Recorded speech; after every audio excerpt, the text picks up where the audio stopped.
Welcome to our full moon ritual episode.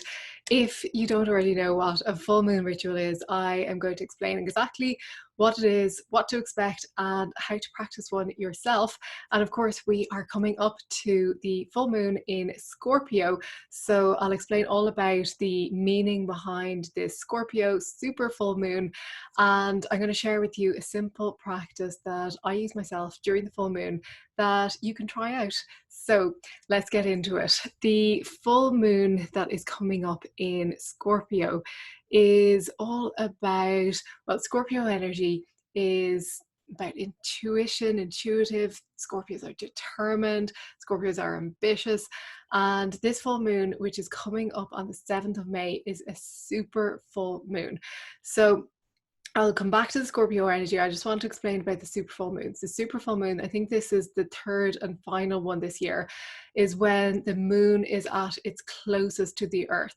So the energy of the moon is enhanced. As we all know, the moon governs the tides, it influences the tides, and we ourselves are, I think, 80 to 90% water. So of course, we are going to be influenced by the moon. So when there's a full moon, particularly a super full moon, then we're going to notice the energy or the effects of that energy more so in our bodies and physically, but also in our emotions, in our lives. That'll be reflected. So as it's falling in Scorpio, that energy of being determined, being ambitious, being intuitive is also going to be heightened as well. And if it's something that you don't find that's strong in your life, if you aren't determined or ambitious or intuitive, then you can draw on those traits to bring those traits into your life if that's something that you want or need. So I usually, in our members group, we will work with the angel of the astrological sign that the moon falls in. So the angel of Scorpio is Barachiel. So we're going to be working with Barachiel. You can do that too if you feel drawn to calling on Barachiel to work with this beautiful angel during this full moon.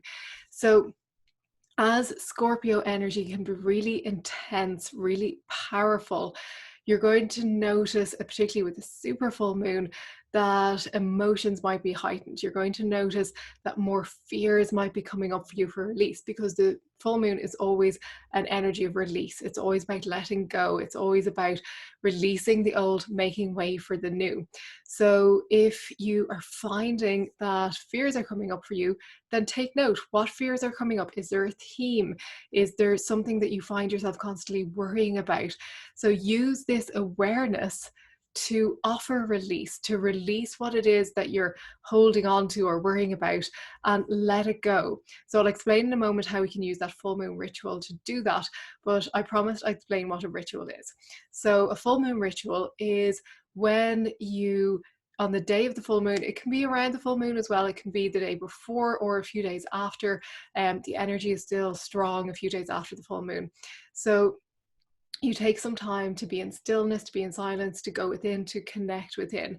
And usually go through a series of processes that allow you to connect with the energy of the moon. So of course, meditation, deep breathing, journaling is also a process that you can incorporate into your ritual. You can use crystals or incense or any other things that you'd like to bring into your ritual. And you can offer to the energy of the moon, to the energy of the universe, things that are coming up for release. So it's an offering. And during the ritual, you are presenting the things that are coming up for you to the universe, and you're symbolically letting go of them. And I'll explain more about that in the ritual process that I'm going to share with you.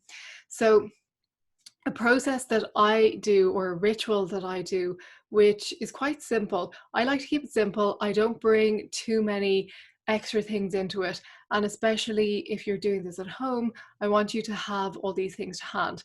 So you can use crystals if you want. I'm not going to use crystals for this one, but they are beautiful to enhance the energy. Moonstone is, of course, a perfect crystal for working with the energy of the full moon. If you don't have moonstone, you can work with any other crystal that you're drawn to.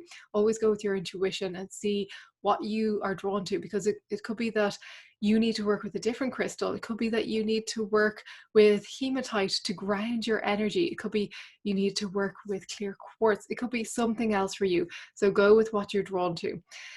So for this ritual, you'll need a pen and a paper.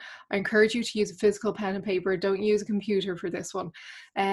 When we learn to write, we learn with a pen and paper. So your subconscious is more affiliated, so to speak, with writing with a pen and paper rather than on the computer. So you'll need a pen and paper.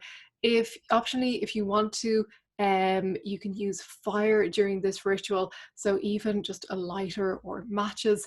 And also we're going to bring earth into it, so even if you have a garden, brilliant, you can use the earth in the garden, or if you have a little pot filled with some soil, that can do as well.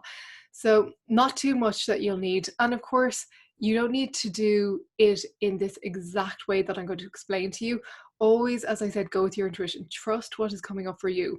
But I'll explain what I do, and then you can feel into it and feel if that's right for you, or if you need to just do something slightly different. So with your pen and paper, you're going to write at the top, I now release with gratitude all that no longer serves me.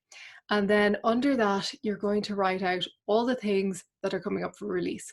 Now, initially, it may be that you're not too sure what to write. It might be that you've loads of stuff to write, or it might be that you're just thinking, well, what am I meant to release? What am I meant to do? Don't worry, just start writing, go with whatever comes up. Write down all the things that you think you need to release. It doesn't matter if they're right or wrong. The universe knows exactly, it's the intention behind it. So just keep writing until you can write no more. And then when you've done that, on a new page, right at the top, I now open up to receiving, and then leave a space and put into my life. I now open up, so it could be I now open up to receiving love into my life. I now open up to receiving money into my life. I now open up to receiving better health into my life, or perfect health. So if there's a theme coming up for you, you'll want to put that in there. Or there might not be a theme for you. You might be thinking, well, I want to open up to all of the above. So you can write, I now open up to receiving the following into my life. So then you write out all the things that you want to receive. If you're focusing on a specific theme, let's say it's romance, then you will say, I now open up to receiving romance into my life. And you'll write down all the ways that you want it to come in, all the ideal ways. So I now open up to receiving romance into my life. I open up to receiving an ideal partner who is perfectly suited to me and my personality and my needs. I open up to receiving communication from somebody in unexpected and wonderful ways, or whatever it is that's coming up for you. So write out all the things that you're open up to receiving. If you're not focusing on a specific theme, write out everything. I'm open up to receiving more money, more love, more whatever it is. And if you write out the reasons why, if you say because, and then write out, well, I'm open up to receiving love because I deserve love in my life. I'm a loving person and I want to share my life with somebody I love. So if you can write out the reasons why, that adds power to it. So at the end, you'll have two pieces of paper. You'll have the first, which is all the things that you're releasing. So in the energy, oh, and also I forgot to mention, when you're writing out your list, of course, write down everything in detail, but the subconscious loves symbology. So you can add to your list by drawing little symbols or little pictures to express yourself. So if you remember when you were little, we always used to draw little pictures, and we had no problem drawing stick figures, and it didn't matter how it looked. So don't get too caught up on how it looks or the professionalism of your art. Just draw and, just enjoy it, have fun. That's the main thing. So if it's love, you can draw hearts. Also the water lily, pink water lily sitting on a beautiful green leaf is a symbol of an open heart. So you can draw a pink water lily sitting on a green leaf. If it's money, you can draw a pot of gold. Think about what you would have drawn when you were a child and open up to that symbology of that pot of gold or whatever wealth might mean to you. If it's health, you could maybe draw a beautiful blossoming flower, and remember to incorporate the color green, because green is that vibrancy, vitality, energy. And there might be other stuff coming up for you that symbolizes what you're writing about. So if you can draw on your page, make it beautiful. If you want to use colors, do. If you just want to use pencil, that's fine. And then your first page for release, you're going to take that out the back garden, obviously being very safe and careful. And with your matches or your lighter, you're going to burn that. What I usually do, I have a barbecue out my back garden, so sometimes I'll just light it and throw it into the barbecue, and then at the end I'll get the ashes, and you can bury them in the ground.